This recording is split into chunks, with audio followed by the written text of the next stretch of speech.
Hello. Good evening. Welcome to Testimony Tuesday. We are so excited to have you joining us on tonight. Yes, we are, as always. We are super excited. We are excited about the show and the special guest that we have with us on today. Yes. Before we jump into that, we want you to like, tag, and share.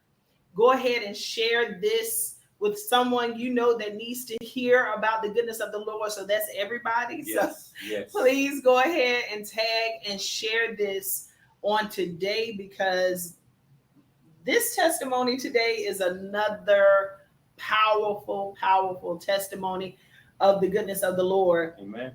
And so we do Testimony Tuesday week after week just to share the goodness of the Lord and to let you know that God did it back then and he'll do it right now. He's still doing it.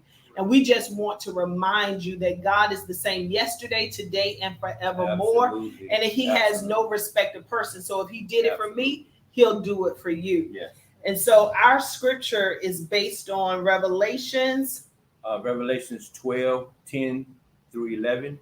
And it reads, "And I heard a loud voice saying in heaven, now is come salvation and strength and the kingdom of our God and the power of his Christ. For the accuser of our brethren is cast down, which accused them before our God day and night.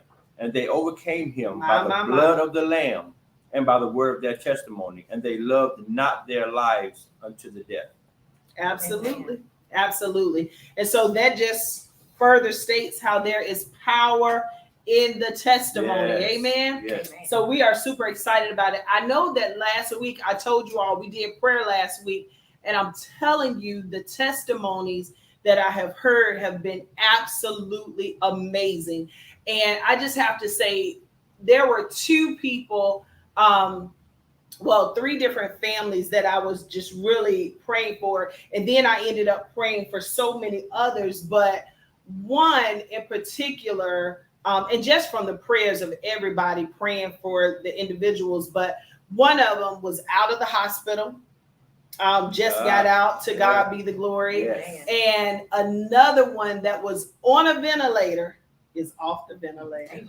Amen. When I tell you, God is so good, and I'll maybe that'll be a testimony for another day, but it just showed me, like I literally walked out of that hospital yesterday and I said, God, you are a miracle working God. And when I heard what, the doctor's reports, it further just made me understand the scripture that says, whose report are you going to believe? Because the doctors were saying this, but God turned around and did this. And so I'm just so excited about it. So to God be the glory. Yes. We want to continue to pray for people, the Cooper family, the Mangum family who are going through loss, the Lassiter and Bird family who are adjusting to a new normal. We want to continue to pray for these families. And there are so many more that stand in the need of prayer. And so we want to continue to lift people up. So if you know someone that's in the need of prayer, pray for them. Yes. We thank you for joining. Hey, Miss Rosalind. Hey, Miss Jackie. Hey, Janice, Overseer Ward. Hey, Miss Christine. Thank you for joining. Hey, LaShawn. Thank you for joining us on today. LaShawn was with me on yesterday, so she knows what the Lord literally has done. Amen. Thank you. Hey, Sharon. Thank you for joining. Yes, Sharon. Won't he do it? He will. Absolutely. So we're going to jump right in. So tonight we have with us Mr. Michael Bullock. Woo. Amazing young man. And we have his mother, Sharice Faines, Prophetess Sharice Faines, with us on tonight. Yes. And we are so excited. Michael is a native of Henderson, born and raised right here in Henderson, North Carolina. He is the father of 3 beautiful children. He is engaged, and he has got a story to tell. And so, Mikey, I know that on May the 31st, many people knew or had heard of that date and your story for that date. Correct. But your testimony really doesn't just start there. True. God has been Godding in your life for a long time. Right. So we want you to take us back to where you want to start and tell your story. I give you the time frame of when I was a child. When I was 2 years old, A lot of people know, some may not. I was actually hit by a car when I was 2 years old. The doctors, the surgeons had to put my brain back in my head, whatever happened. Wow. And I can remember, even as a child at 2 years old, we was playing football, and the ball went in the road, and the young lady, told me to go ahead and get the ball. But as I went in the road, I guess whatever she had going on, she hit me with the car, drug me down the road. I was life flighted then, and as I stated, they did surgery. Had to put my brain back in my head, which left permanent scars and things of that sort. Pretty much on this side of my head got a map of the world. So Wow. when I was younger, I always battled having to defend myself, because of my scars. But even then, I grew my hair out. Told my mom, and I was even right then I was Samson. My strength was in my hair. I needed to have hair. You know what I mean? Wow. So I can get past those kind of things. But even in those at that state, at that age of my life, I think the doctor, like you said, the diagnosis, which diagnosis would you trust? The doctor told my mother, if I'm not mistaken, that I would be blind, crippled, crazy, things of that sort. You know what I mean? Speech, seizures, speech impediments, things like that. And to this day, none of it came to pass. Well, I would say in this moment of May 31st, a couple of things came to pass, like far as my speech and things of that sort, having to, retrain my words and things like that, get my muscles back strengthened to talk better and things of that sort. Right. But other than that, I defeated the diagnosis. Yes. At 2 years old, being hit, wow. a toddler being hit by a vehicle, having his brain put back in his head. You know what I mean? So wow. that was a lot of strength and a miracle in itself. Yes. Showing the power of God and how God can work.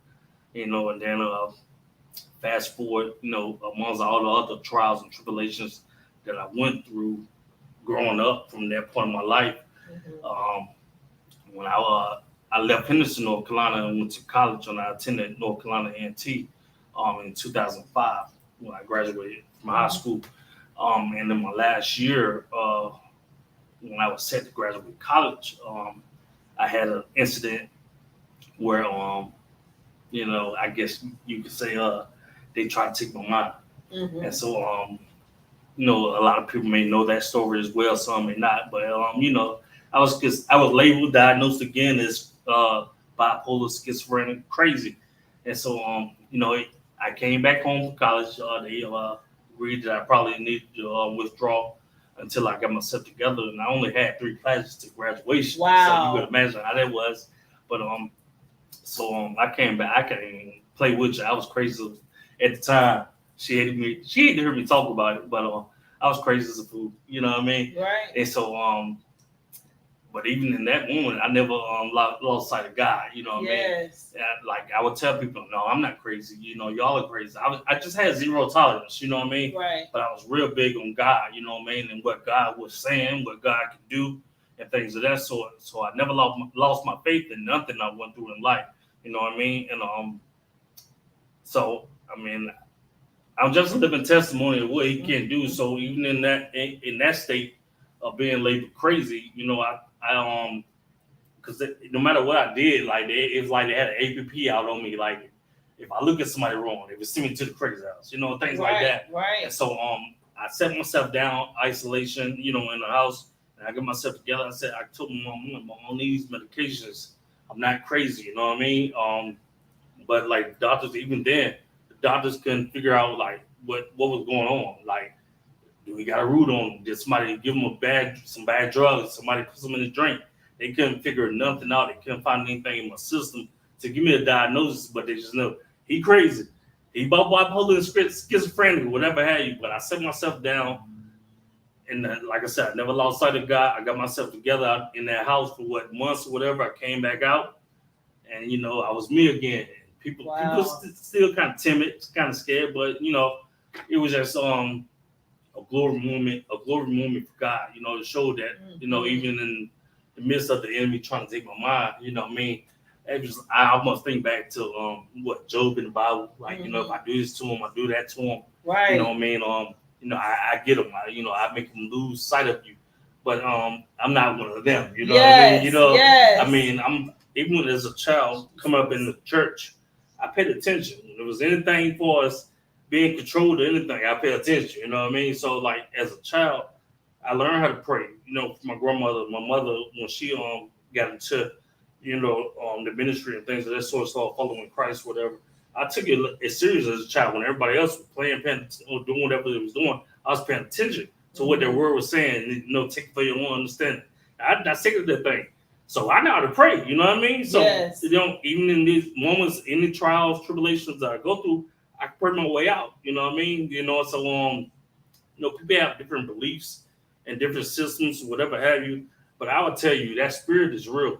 Yes. And you know what? I myself, I say there's a God and a goddess or whatever have you above us or whatever have you. Because this ain't no man-made sky. You know what I mean? So it's definitely a higher power.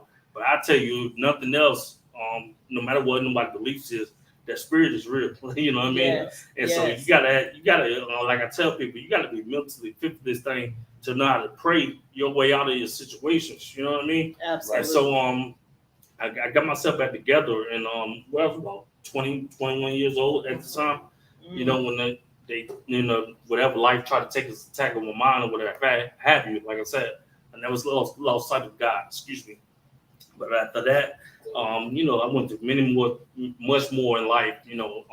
Trials and tribulations, ups and downs, whatever have you. And I was back in Henderson, and I felt like, like I said, got to be careful what you ask for, careful what you pray. Right. It's power in the tongue. You can manifest the thing. And in my prayer language, I will always ask God. How people could go through something, and you need a light bill paid. Now you're gonna be obedient. Lord, if you just do this for me, I do your will. Have your way, Lord, or whatever have you. But in my prayer language, I will always pray, Lord, if let me be the sacrifice, the living sacrifice for you. Let your work, do your work through me if you have to. You know what I mean? So people can see you through me. And so all these things that I'm going through in my life, Bill, I don't even question God. Why? I know why, because I asked to be the chosen one. You know what I mean? To show them just how powerful, like you said, God miracles can be and His work can be. So up until this point in my life, and on May 31st of 2023, I suffered from a severe stroke. You know what I mean? And so take us to that day. Take us to like right before the stroke. What was happening? Well, as I told you earlier, they say listen to your body. Your body will tell you. It's always a sign for discretion. You know what I mean? So leading up to that, years before that, like I said, I would go to the doctor. They would say, man, do you got a history of high blood pressure in your family? I said, no. And a couple of times, when I be honest, when I would go to the doctor, they would be at the angle, things of that sort, try to get an excuse for work, anything. But in those moments, they're like, yo, you got very high blood pressure. You pretty much stroke risk. You need to take medication. I wouldn't take the medication. I refused. So you're talking about 3 years worth of not tending to your body and things of that sort. I think it just took a toll on me, and my heart got weak. I had an ejection fraction, of 20%, which it should be at 70.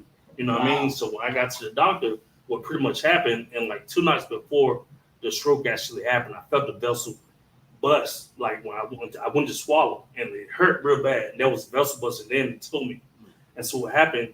It shot to my brain and formed a blood clot. But before that, you had went to work that day. Correct. And y'all had ate some food. Taco Bell. I thought I had food poisoning. You couldn't tell me I didn't from Taco Bell, And so I went to work. It was fine. I ate Taco Bell, got home, and my stomach was turning. But so I'm thinking, okay, man, I got food poisoning. I had bowel movement. I threw up. But actually, what happened? The room started spinning. I'm talking real life spinning. I'm like, what the world going on? I broke all the eyes. I was sweating, things of that sort. So I made it into the front room in front of the AC unit. I sat there, and like I want to say about 10 minutes later, my fiance got home, and we was actually supposed to go to the YMCA to go walking. You know what I'm saying? And so she like, I'm like, I can't go nowhere. I can't go walking. And she's like, what's wrong with you? You real pale. You need to get up. You're going to the doctor. I'm like, no, I'm fine. She told my mom, my mom was just a nurse and she was close by, just so happened. So my mom came to the house. Mikey, you need to go. You need to go get checked out. I'm like, no, that's just wasting a bill. You just finna call the ambulance and create a bill. You know what I mean? And so anyway, they get there, the EMS come, they check me out like, yeah, your pressure is pretty high.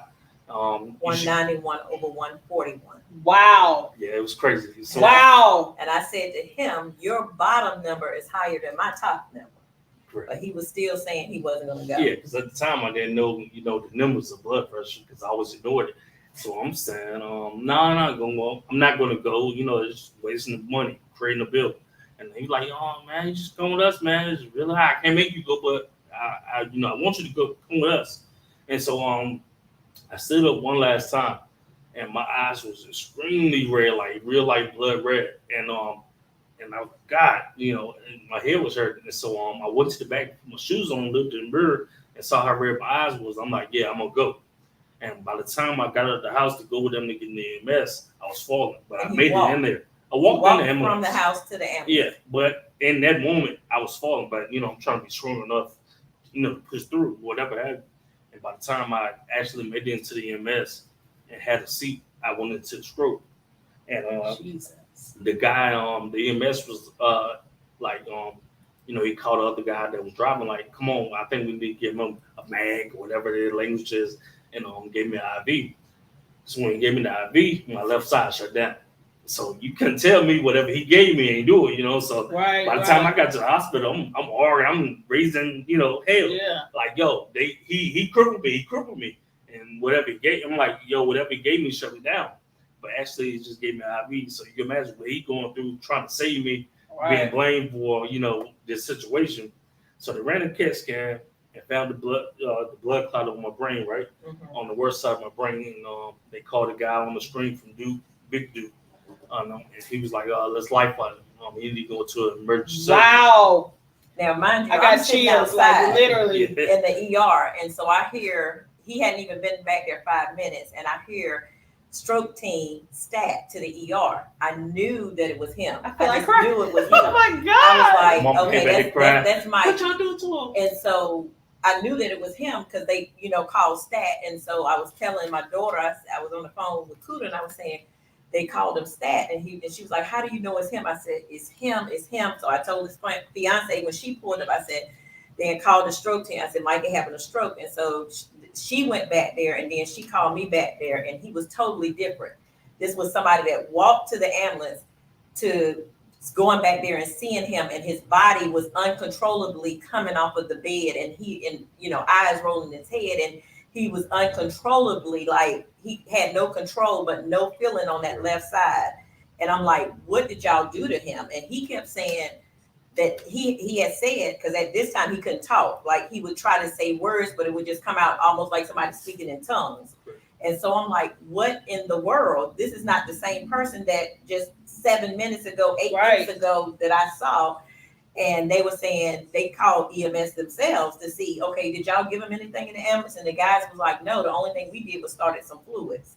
And so he was totally different. And so that's when they said that, they did the scan and it was on the worst part of the brain that it could be on, and that he had to get to surgery because if he didn't get to surgery, he wouldn't make it. My God. Yeah. So, you talking about my mom was so up too. She cried. You should have seen her crying. I was crying. I believe it. And I called my apostles, the prayer warriors. Look, I need y'all praying because we had just lost my dad. Yeah. And so here it is. This is my son. Like, no, we can't go through another loss. Yeah. Right. I need you to do this. Yeah, but even in that, I was so strong. I'm fighting it, so they had to scrap me down. So I'm leaving the hospital. They rolled me out. I remember seeing a high school friend, Fair Bass. She like, hey Mike. I'm like, this ain't good. Man, I couldn't tell her that. I'm trying to tell her, help me. Don't let them take me, because my mom done tell me, yeah, take him. But I won't go, because all I heard was emergency surgery. And I'm thinking, okay, it's going to cut into my head. You know what I mean? And so when I got in the helicopter, it took forever. I just knew I was dying. And I said, forget it. So they put a balloon down my throat in the helicopter. And I said, forget it. I'm going to just take my last breath. I'm dying. But by the time I did that, they got me off the helicopter in Duke and rolled me on down to the surgery unit. and the surgical unit or whatever have you, and did what they did. They like shift going down to 5, 4, 3, 2. I would go. Next thing I know, I woke up, in ICU. All the doctors came in, we just want to look at this miracle, Wow. because we don't know, everything was God's timing. You got here right on time. You was dying when you came in, which I knew I was dying. And I'm telling my mom, don't let them take me. They're gonna kill me. I'm gonna die. But anyway, everything was right on time. I got there. They said, look, I mean, we can't say nothing but you're a miracle. We don't live a God. You got doctors talking like this. And this is the doctors. And I say, This is the doctors. God will use people as vessels. A doctor could be the closest thing to God, the way they perform miracles, things of that sort. But, you even got them admitting, like, yo, there's a God. You know what I mean? Wow. This is God. Like, what we did for you, like, was just God. Because when you came in, you was dying. And so they performed a procedure where they didn't have to go through my brain. Thank God. So, yes. Because I told you, I believe part of me is Samson. So I will, yes. had to cut my hair all crazy, you know what I mean? And so anyway. They had the blood flow back to the brain within 20 minutes. And so he was saying that was good. He was like, your son was dying when he came here. Correct. And he said, this is nothing but God.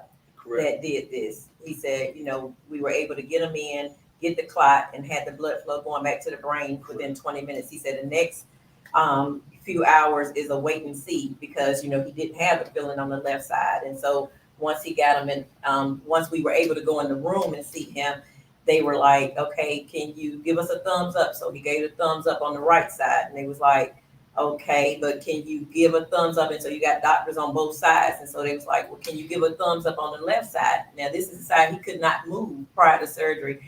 And he went in and he did just like that. And so immediately following surgery and recovery, he was able to lift his thumb up to, say, I'm good. Yeah. And so they's like, well, can you move this side? And he was able to move that side. So whereas they thought that, okay, he came through this, but he may have some paralysis, none of that was so. Correct. My God. That was so. Nothing but God. Yeah. Nothing but God. I tell you, that spirit real. God, you want to say God, the spirit, whatever, something's very real about it. But at the same time, I was determined. I was fighting. A lot of people probably would, just wouldn't have been strong enough mentally to push through that moment. But I was determined. Like, I couldn't go through it. And, but I did give up in the helicopter because they went. I'm trying to get their attention, but I'm strapped down. And I knew they put a balloon in me. I'm like, I'm dying. I'm dying. Oh, with the ventilator. I'm like, I'm dying. So I took a deep breath and said, bump it. You know what I mean? But I would say, I was reborn again.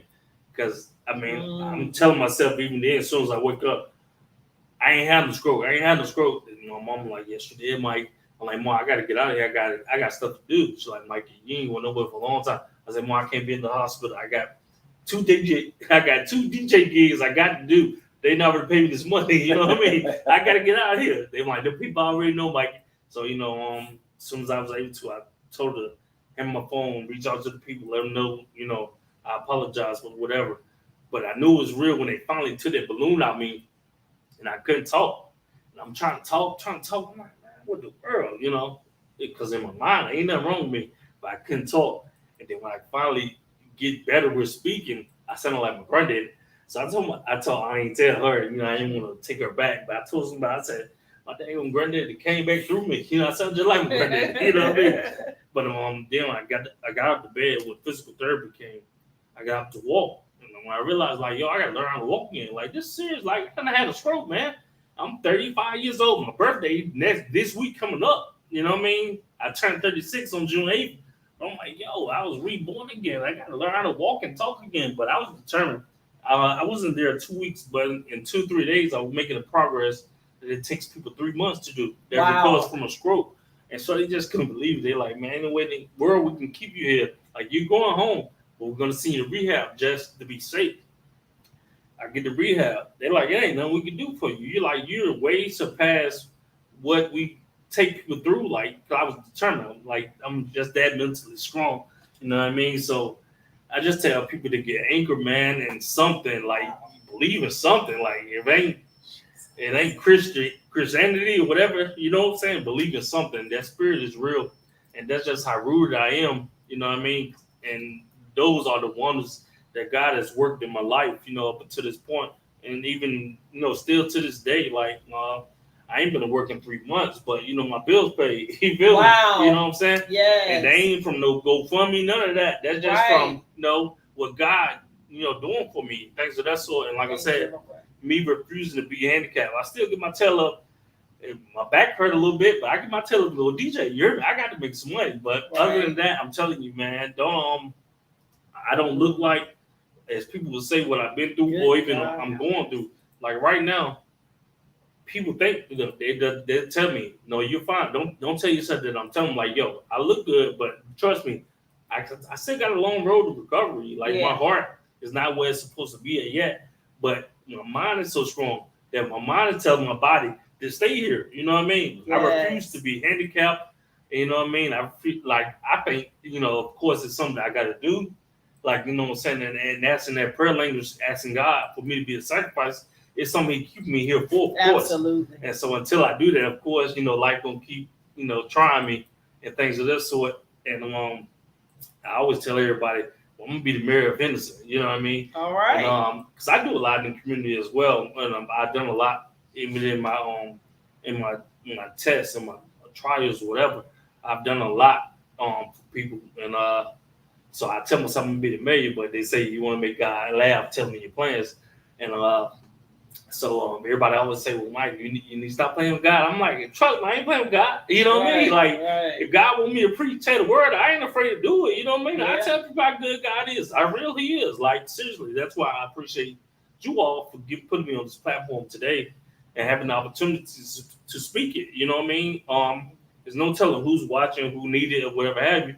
But I ain't ashamed of God's word and what He'll do. And my mama know that. You know what I mean? So whatever God got for me, I ain't never running from whatever He asked for me. And I just tell Him, if it's in His will, whatever needs to be done, I'll be a sacrifice or whatever have you. And He always say this saying, "What is life?" Yeah, what is life? And I said to him, he was in a life or death situation, and God said, "Live and not die." And so, this is he's the living testimony. He went through the test to be that living testimony. Yes. And, even going back to, when he went through mentally in his 20s, to say, okay, I don't need this medicine. I believe God, and, I'm not crazy, and to never have to take medicine again and never have any after effects from any of that. When man said, you have this and you have that, but he said, no, I don't have that, and I believe God. And for him to never have to look back and go back and take medicine or go to a hospital or have a breakdown or any of that, it's God. And so we just thank God for life, because what is life without God? I'm trying to tell you. So I just encourage everybody to get anchored in something. You know what I mean? I can't tell you what path, what to choose, but you know what I mean? Well, I'm going to tell you, get anchored in the Lord. In the Lord. The Lord. In God. I'm telling you. It's real. It's definitely real. I'm going to live in testimony, living proof of what God will do in your life. You know what I mean? And I'm talking about since 2 years old, life been trying to take me away from it. And I won't just say life been trying to take me away from it, but I've been going through, trials and tribulations since I was 2 years old. And people say, well, how you remember all that? I'm supposed to. I mean, like I said, I was just one of them kids. I was different. I pay real attention to what I need to pay attention to.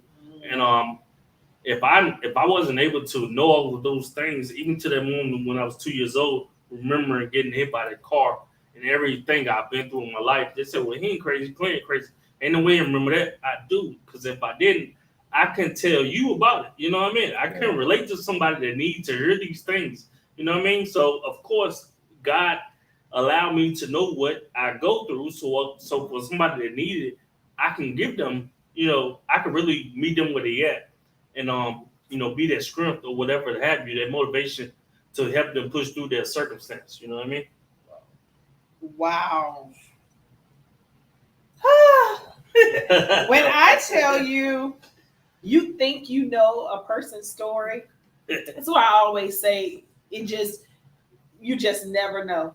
You just never know. The person you're looking at there's so much more than what you see. Correct. And Mikey, when you were talking about, from the age 2 and how it's been one attack after another, and I just remember the story when King Herod ordered that all 2 and under or something like that, all the babies be killed and stuff like that. Like they're just after them because you're destined for greatness. And so when I hear all of the challenges that you've had to face, when I look at all of the people who are listening to you talk and who are being blessed, there is a plan and purpose that the Lord has for your life. And I'm just excited to see what shall be, because you didn't go through all of this for nothing. It is not just, and we talked about this about Job when God was talking to Satan, and he said, God himself said, have you considered my servant Job? And so I look at you and I say, you've been considered. Correct. And there's a purpose though, because of Job's life, there was an Ayana and a June that were going to come up, and they were going to lose some of the same things that Job lost. And I was going to need to hear his testimony to be able to make it through my moment. And that is, I liken that to you. People need to hear all of that. There are so many people fighting mental illness right now, and they're so ashamed of it because of the stigma behind it. They're so ashamed to say, I'm dealing with this, or go get the help that they need.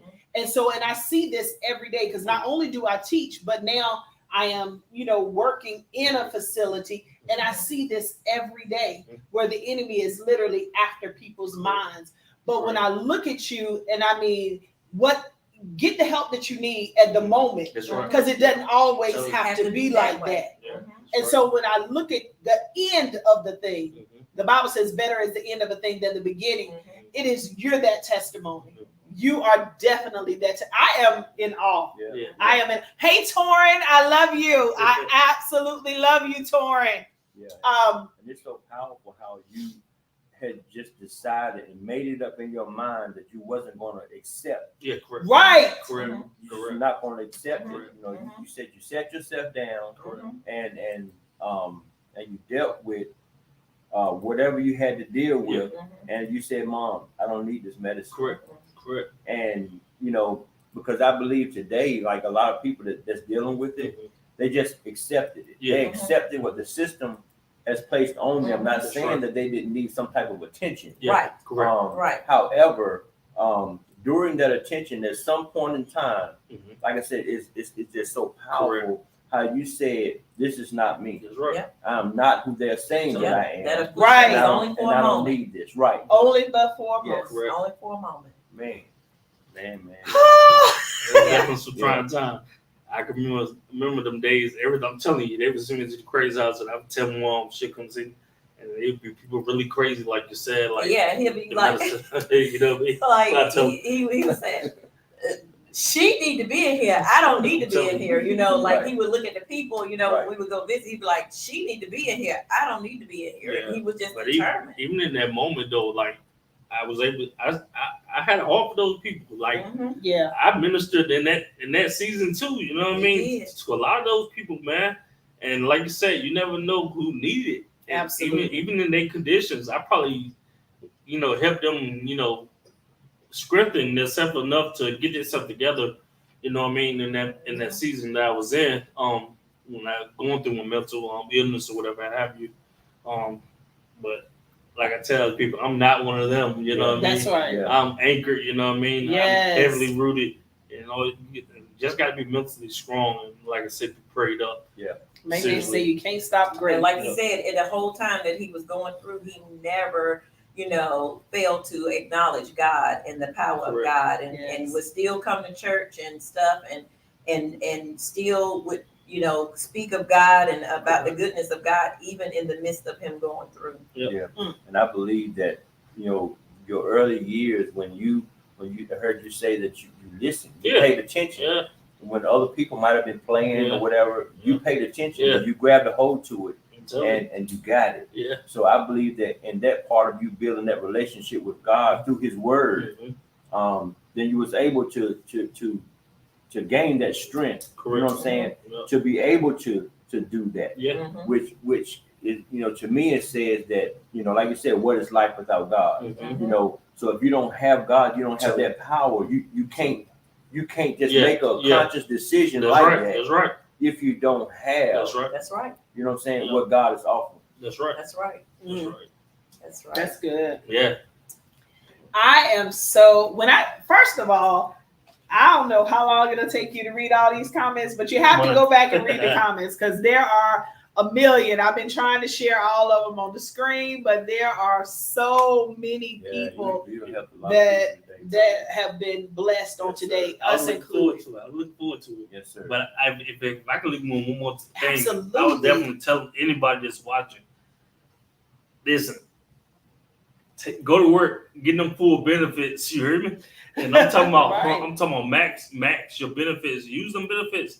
You never know what's going to happen. Absolutely. You know what I mean? And like I tell some of my family, with God keeping me here, like I gotta get my will together. You know what I mean? Like I want to leave a legacy.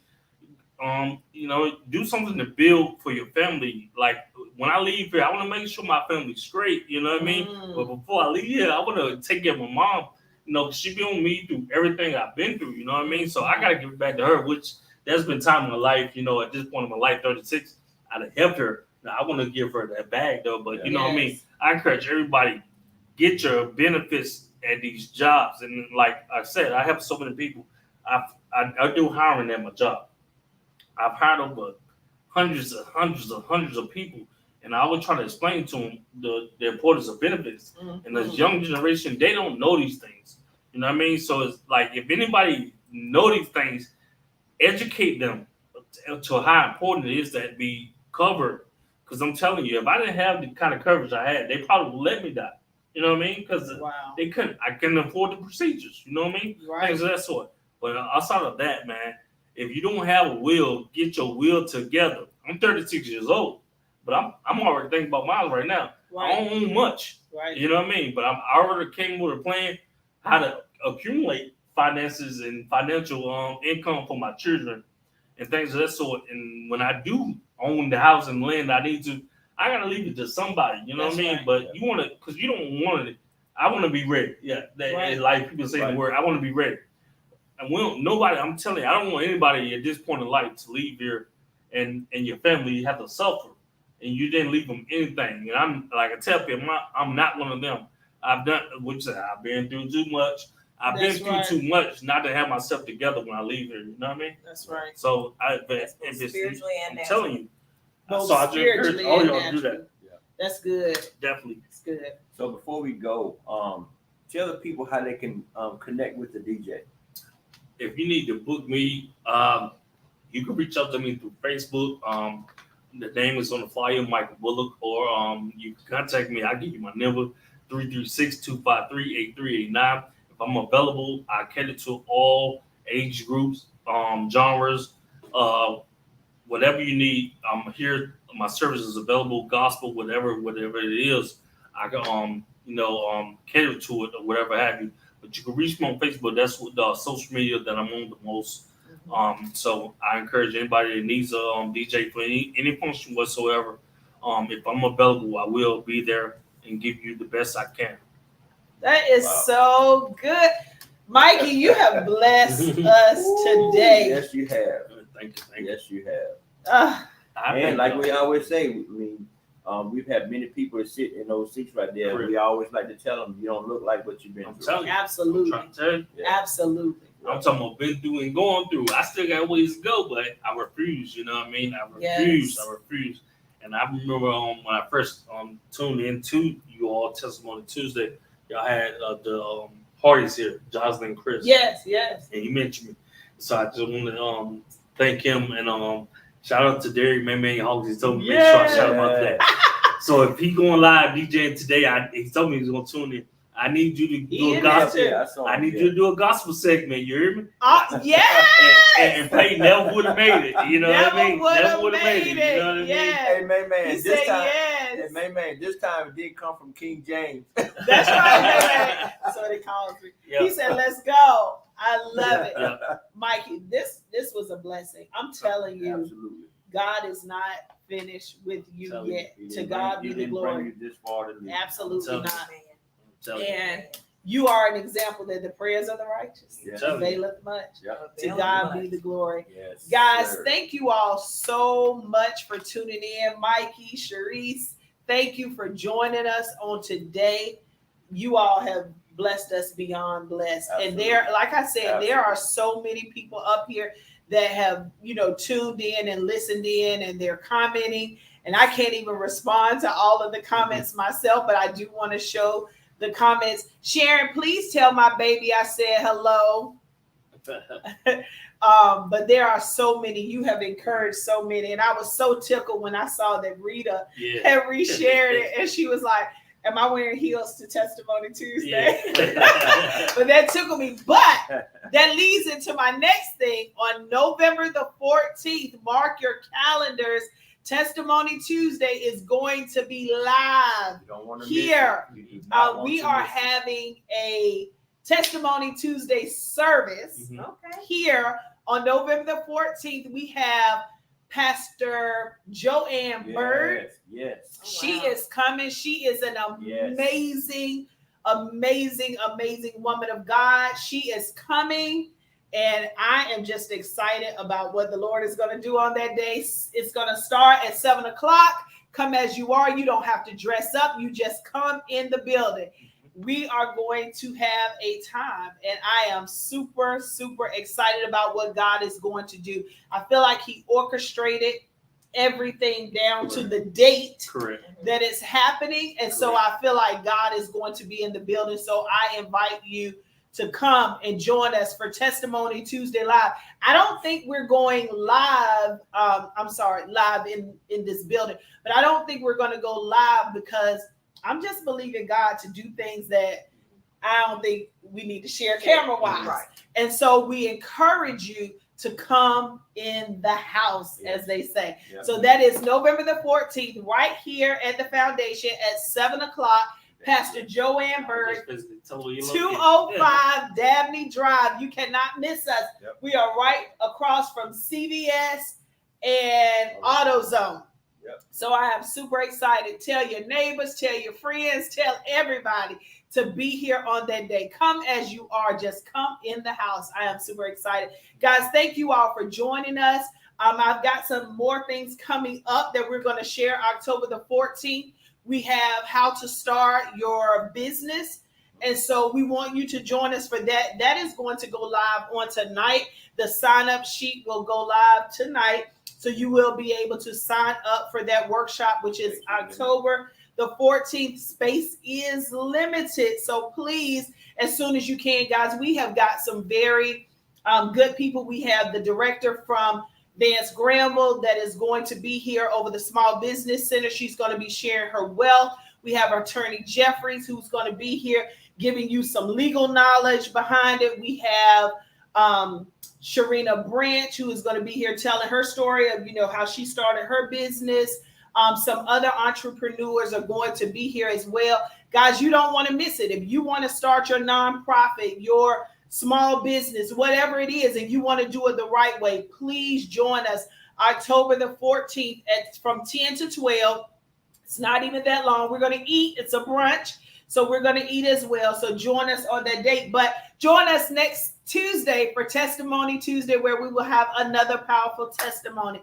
Thank you again for joining us. Thank you. And that's it. Good night. To God be the glory. Good night. All right, Facebook.